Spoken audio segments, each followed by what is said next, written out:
कल रात वृंदावन के एक छोटे से वन में क्या सच में कुछ हुआ जो इंसान की समझ से परे है। एक ऐसा जंगल जहाँ पेड़ नहीं गोपियां हैं, एक ऐसी जगह जहाँ सूरज ढलते ही दरवाजे बंद हो जाते हैं। न कोई साधु, न कोई पंडित, न कोई टूरिस्ट अंदर रह सकता है। लोग कहते हैं यहाँ हर रात राधा कृष्ण रास लीला करते हैं और जो देखने की कोशिश करता है वो सुबह तक अंधा, बहरा या पागल हो जाता है। क्या ये सिर्फ कहानी है या वृंदावन का सबसे बड़ा लिविंग मिस्ट्री? आज हम खोलते हैं निधि वन का राज।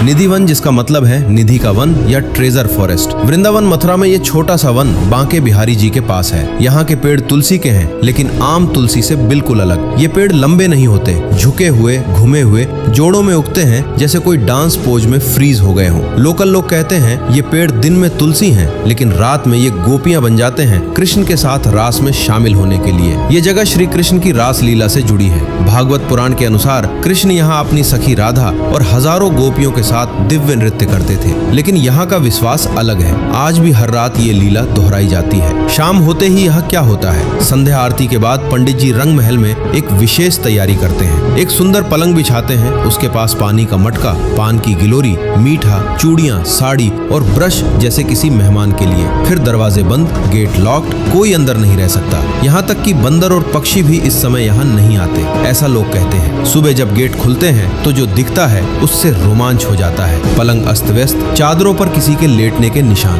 पानी कम, पान खाया हुआ, चूड़ियां टूटी हुई, मिठाइयां खाई हुई, जैसे कोई सच में आया था, थका हुआ और आराम किया था। क्या ये सिर्फ अंधविश्वास है या कुछ और? अब सुनिए उन लोगों की कहानियां जो नियम तोड़ने की कोशिश कर चुके। एक साधु ने सोचा मैं छुप कर देख लूंगा। सुबह वो मिला अंधा और बहरा। एक टूरिस्ट ने रात गुजारने की प्लानिंग की। उसने अपने दोस्त से कहा था कल सुबह बताऊंगा क्या हुआ। सुबह वो पागल अवस्था में मिला, कुछ बोल नहीं पा रहा था। आसपास के घर वालों ने अपनी खिड़कियां बंद कर ली हैं। इवनिंग आरती के बाद लोग आवाज सुनते हैं, घुंघरू की, हंसी की, बांसुरी की, लेकिन कोई बाहर नहीं निकलता। एक बार वैज्ञानिकों ने भी स्टडी की। तुलसी के पौधों की अजीब बनावट, छोटी ऊंचाई, मुड़े हुए आकार, जोड़ों में उगना को मिट्टी और जलवायु से समझाने की कोशिश की, लेकिन वे ये समझ नहीं पाए कि सुबह हर रोज चीजें क्यों बदली हुई मिलती हैं, या इतने सालों से कोई नियम क्यों नहीं तोड़ पाया बिना असर के। वैष्णव परंपरा कहती है ये जगह इतनी पवित्र है कि इंसान की नजर उस दिव्य लीला को सहन नहीं कर सकती। रास लीला सिर्फ प्रेम का नृत्य नहीं, ये कॉस्मिक ऊर्जा का मिलन है। जो इसे देख लेगा